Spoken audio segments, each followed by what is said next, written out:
the end, I was like, it's kind of an American tragedy. I mean, this guy, more than anyone you could name, is kind of the face of the modern Republican Party. And I think back to your point about why some Republicans have no problem with it is because they won. They did it. They pulled it off. I mean, the Reagan Revolution worked. They figured out messaging.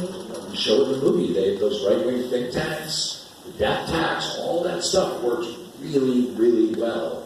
To the point where even the Democrats, like Bill Clinton and to some degree Obama, they would push them to the right. And so, yeah, I've always said if you're a Republican and you watch this movie, why would you have a problem with it? So, yeah, that was the moment, though, when I really started hitting me. I was about 4 or 5 books in, and I was like, this is crazy. And knowing that we were about to end our discussion, like clearly Obama did not investigate, the war crimes during this period. And I understand why not. I mean, politically, there's no benefit. But I just thought, this is nuts that this guy can just...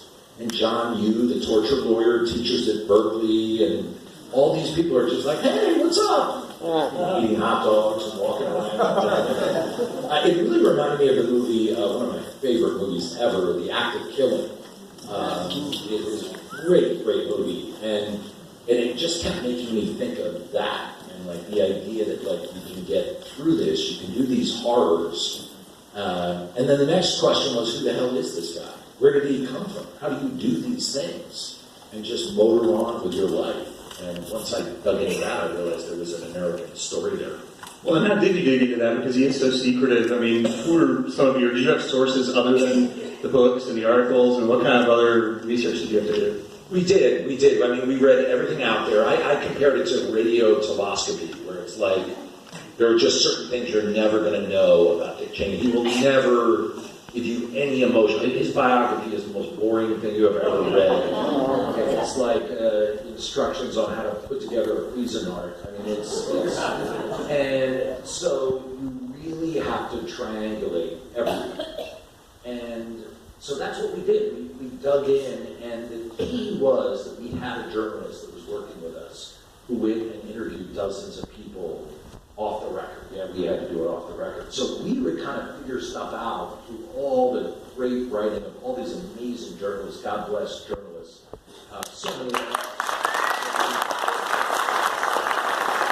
It's really true. I mean, without them, without these people really like kind of tracking this guy down, who everyone knew was secretive, there's no way we would get to where we were here. So we were doing all of that. We were drawing kind of assumptions. I was like, well, it had to be this.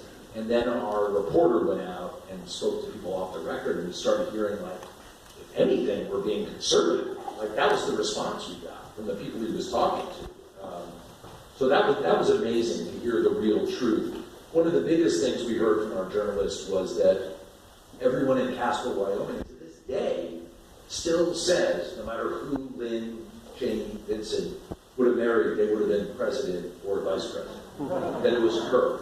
And that was also a hard thing with this script, too. The fact that the first act really isn't Dick Cheney's first act. It's Lynn Cheney's first act. And you can look at Sid Field and McKay, and you can say that just breaks every rule there is. And I have friends of mine saying, you got to make it Cheney's first act. I'm like, it's not. It's Lynn's first act. She's the one who, they're kind of one and the same. So, yeah, those interviews were hugely important to putting this movie together.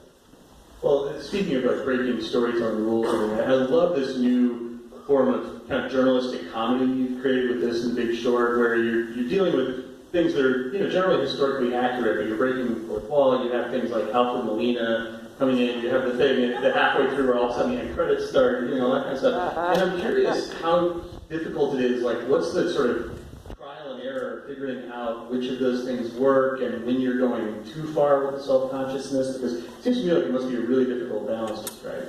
Well, this movie was really, really hard because you have these incredible, grounded performances. I think the center of this movie are the performances. I think it's a character study, first and foremost. I think that's what movies can do that books can't do, documentaries can't do, and I think that's why we made the movie. However, I really feel like there's a gulf between, and I'm kind of a blank slate in the sense that when I learn this stuff, I get very excited. Like, I didn't know that Roger Ailes worked in the Nixon White House. and actually pitch conservative news. So when I read that, I was like, holy shit. And I run out of the room and I tell my wife, did you know this? And she's like, hey, whatever.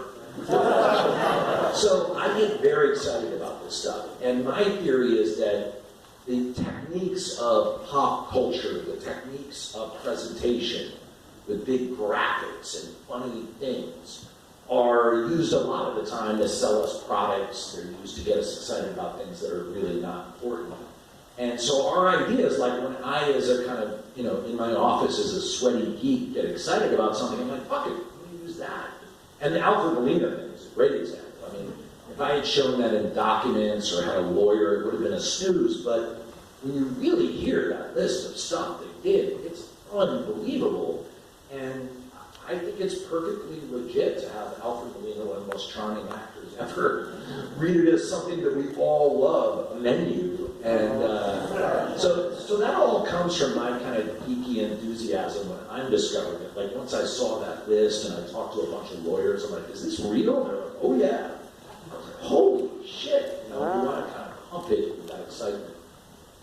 Well, I'm also curious, you have that great focus group scene in the movie, and I'm curious, in terms of this movie, did you test screen it, did you focus group it, and what did you learn from that? I mean, how did they respond to some of the sort of, crazier narrative devices like the end credits thing in the middle? I mean, did people actually respond to that, or did you have to tweak it? Yeah, I mean, one of the things about this movie was there's two different ways you could go. You could just say, screw the audience, we're going to cut the story together. But I really didn't want that kind of movie. I wanted it to engage and really engage the audience. So we did test screen it. Oddly, the fake ending, always people loved it. I mean, that was never, ever a problem. I mean, maybe early on, but from that point on, everyone was cool with it. There were certain tricky areas. I think one of the tough things was, there's this natural inclination that you're like, get to older Cheney, I want to see the Iraq War. But we really felt like we've got to see him become, start to get the taste for power in his mouth. And those Rumsfeld scenes were so important. And we felt like the Reagan Revolution was so important. So you try and balance it with an audience. You try and be like, okay, I get it, we've lost the energy. Let me fix that. But at the same time, this is happening. Too bad. and so you kind of like get this balance between the two that goes on. And the test screenings were incredibly helpful. And were there things that you liked that you had to lose? Like I read somewhere, maybe I don't know if this is true, that there was a musical number in the movie. There was, he's not kidding. There was a giant musical number around the time that he was learning from Rumsfeld.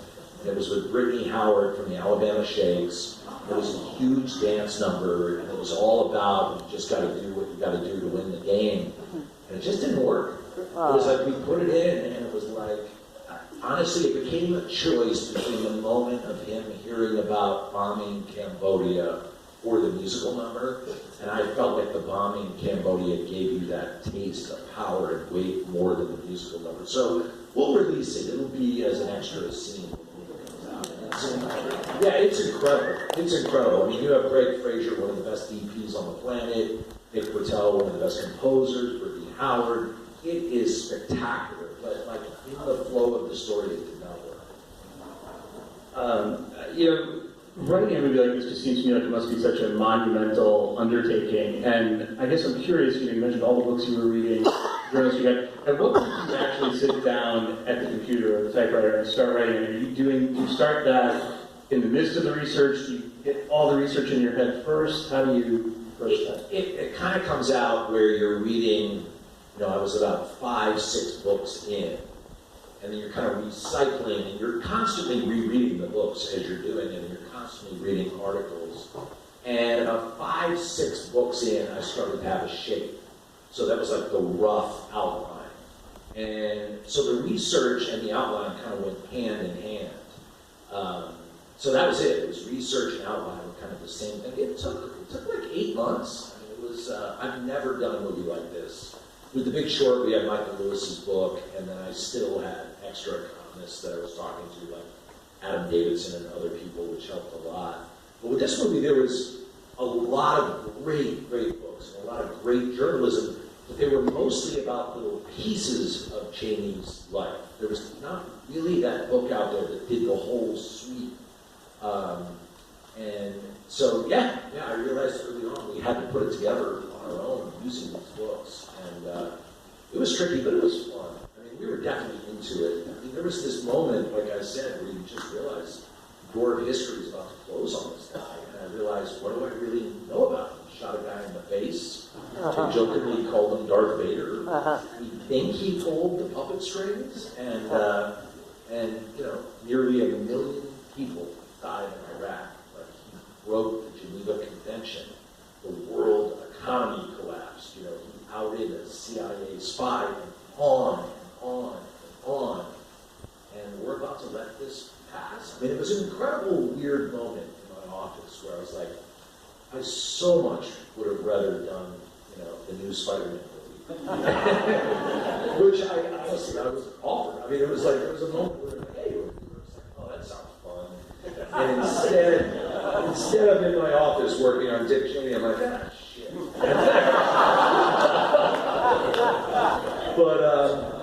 But then once you're into it, you get crazy about it. And then I started realizing this guy's one of the, weight-bearing beings of American history. He really, truly is. It's amazing.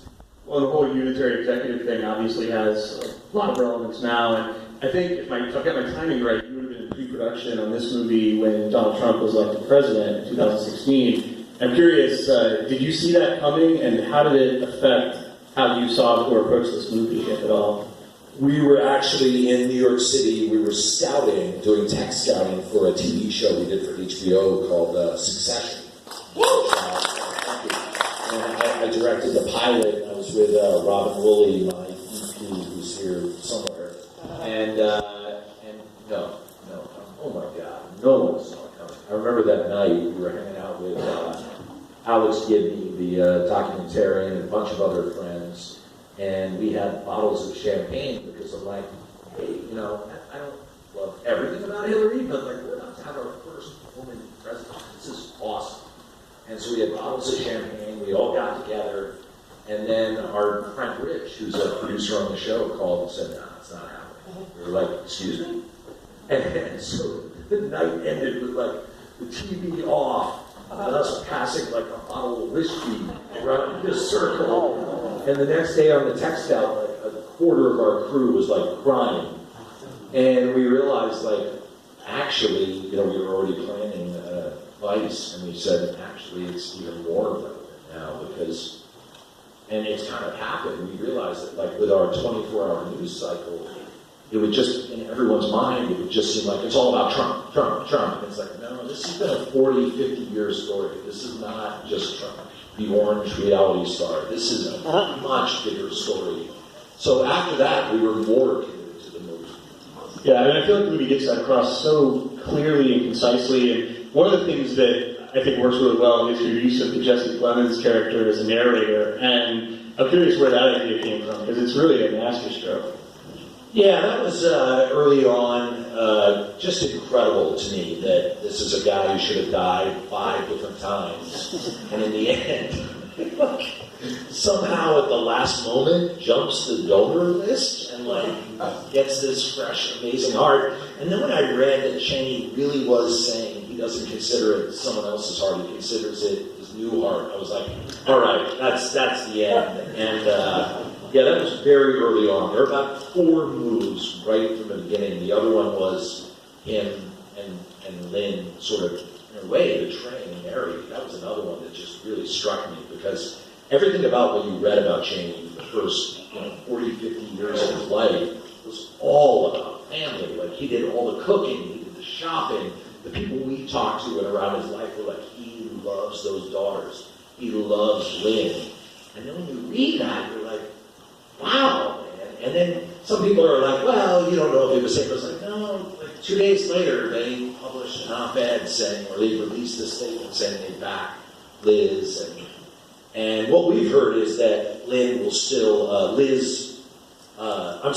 Mary will still have dinner with Dick and Lynn on Sunday nights. She'll come with her wife and her kids, but it's understood that Liz will never be there. To this day, we put in the movie that, Mary said, I don't have to answer that question, because knowing the Cheneys, we would have released the movie and then you would have seen Mary and Liz together right away. So we played it a bit conservative, but it was just so heartbreaking to me. I mean, this was always the center of this guy, and you can say whatever about him for like decades, but like, and the idea that wedge issue that they used to get the power is what wrecked his family. It just was unbelievable when I was reading. It was such a Greek tragedy. Well, it's interesting you brought up the killing, because the movie that I kept thinking of watching this again tonight was Godfather 2 for that very reason. And I'm curious if you had that movie or any other movies on your mind. Like, what were some of the films that you had in your mind as like references or touchstones? 100% Godfather 2. About halfway through the edit process, I came into my editor, Hank Corwin, and I said, this movie is Godfather 2. And I watched it like 2 or 3 times. And you look at Michael Corleone, he's a straight-up sociopath. He's awful. Like when he closes that door on Diane Keaton's face with his kids behind him. And that whole movie is a shifting between Vito Corleone loving his family and then Michael Corleone being like dead-eyed. And what I loved about it was they never explained how Michael Corleone became a sociopath. They never get into it, it just kind of is. And that was a big movie, huge influence on us. We looked at that a bunch. The other movie we really looked at a lot was Sid and Nancy by Alex Cox. Honest to God, that was a movie we watched a lot. And that was a movie about just a regular guy, in a way, Sid Vicious, who fell in love with Nancy, who was a heroin addict. And if you're going to fall in love with a heroin addict, you're going to have some heroin. And God bless Lynn Vincent. She's whip smart, ambitious, beautiful, everything about her. But she was in the power. And if you're going to be with her, you better be in the power. And as it turned out, Dick Cheney was better than everyone around him. He was better than Lynn, he was better than Rumsfeld, and there was no one better than him.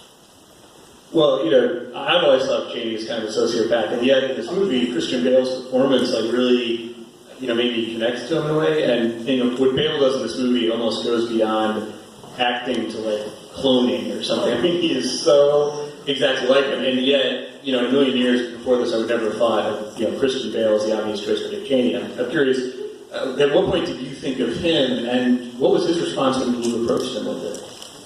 Yeah, I mean, to me, the entire movie, what movies can do that books and documentaries sometimes can't do is you can do a character portrait. So that's what the movie is. I mean, that's what we're trying to add to the discussion of Dick Cheney.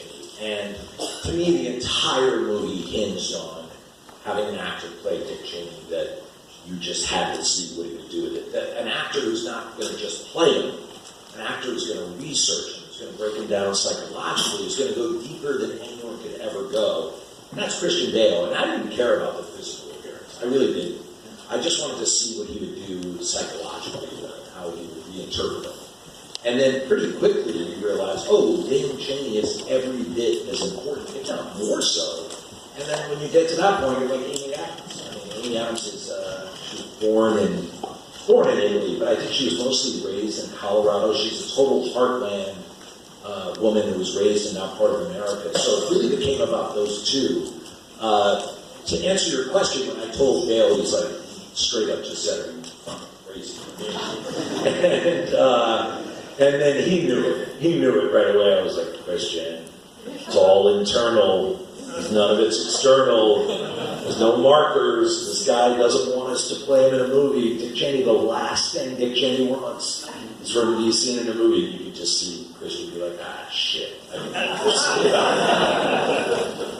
one thing that's kind of undeniable about the movie, you and I were talking earlier about the fact that it's kind of polarizing, but the performances just across the board are great. And I'm curious, as far as the way you direct actors, is it any different on a movie like this than on one of your comedies where I know you take a very improvisational approach and you're throwing out lines at people? I mean, are you still able to do that on a movie like this? It's based on a true story, or do you have to modify your approach? Yeah, absolutely. And we have that in The Big Short as well, where, hopefully we've done enough research that we know what we're yelling out. There's a great example in the movie when, after they convince Colin Powell to give that terrible speech in front of the UN that's just, totally false and full of lies, we cut to the family having dinner.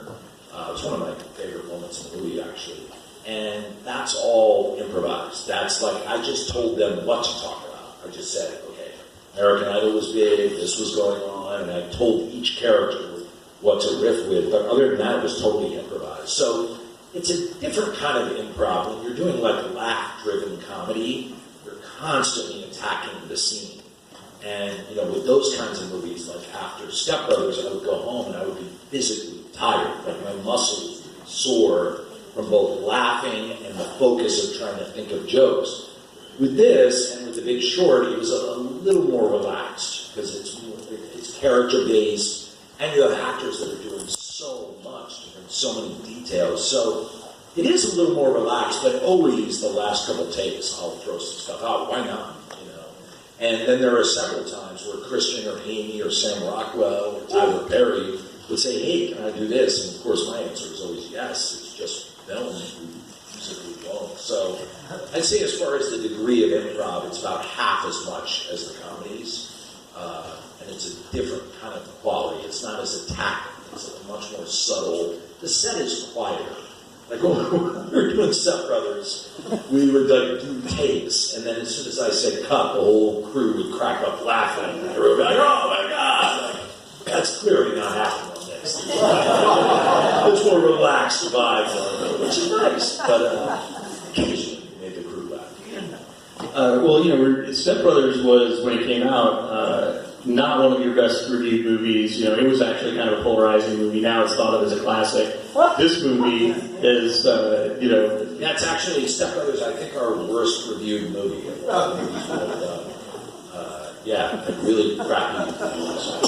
And this one kind of goes, you know, all over the place. I mean, people, you know, like me think it's fantastic, or people don't. And I'm curious, what has surprised you about the reaction? And do you really think it's a good thing to have a movie that gets polarized reaction like that? I gotta be honest, I mean, we were, you know, I edited this with Hank Corwin, and we knew it was coming. Like, you know, I mean, Jesus, look at the country we live in, look at the story we're telling, look at, you know, it was a really challenging movie. So we knew that it was going to be polarized. We weren't surprised by that. I mean, I think there was some surprise that, you know, there were certain quarters of the world that were like kind of rankled by it. I was a little surprised to see some historians and scholars and left-wing journalists kind of go, hey, that's not correct. It's like, no, we know. We did the research.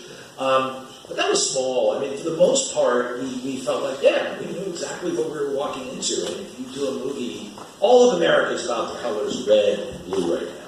And it's very sad, because it should be about actions. It should be about effects. It should be about choices and holding people accountable and transparency, but it's not.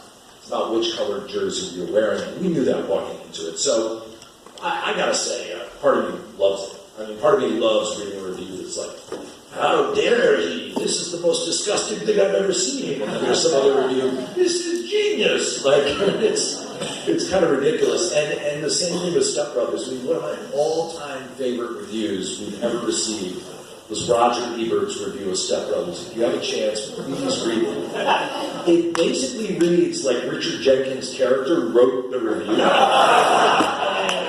I'm not kidding. And at one point, poor Roger Ebert, you can read in the review, it just said, sometimes I look around at the world and I don't know what's going on. I feel like this movie doesn't care about civilization. Carol and I love that review more than anything. We have it framed, and this one's gotten plenty of those too. Like, this is Sinfield wouldn't like this. You can't stop a movie for credits. And there was one report we had that the fake credits look like a mistake. I'm having audience members walk out of the theater. It was like, oh God, I love that. That is so we've got another movie to watch, so I gotta wrap it up here. But you want to say anything about The Big Short? Introduce it before we get started. You guys get to watch The Big Short. That is really fun.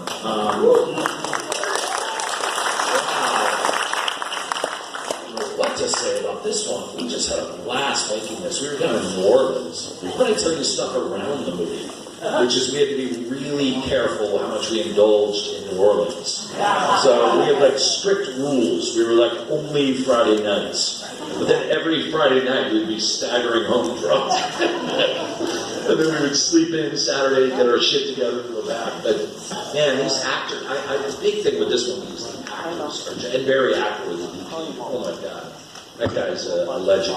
But the acting in this movie is just top to bottom, every gay player, every main player, some of the best I've ever seen. So, and yeah, you know, the weird thing is this movie harmonizes quite nicely with Vice. If you really look at the historical record of when lobbying exploded, in the early 70s there were only a couple thousand lobbyists in D.C. And by the 80s it went up to like 200,000, and now it's like 400,000 or 500,000. And that was banking. A lot of that was banking. The money started rolling into D.C., and with the Reagan Revolution, they were like, please give us the money, we'll deregulate whatever you want, and that kind of got the ball rolling. So the movies do harmonize, but enjoy it. Yeah. Well, thanks so much.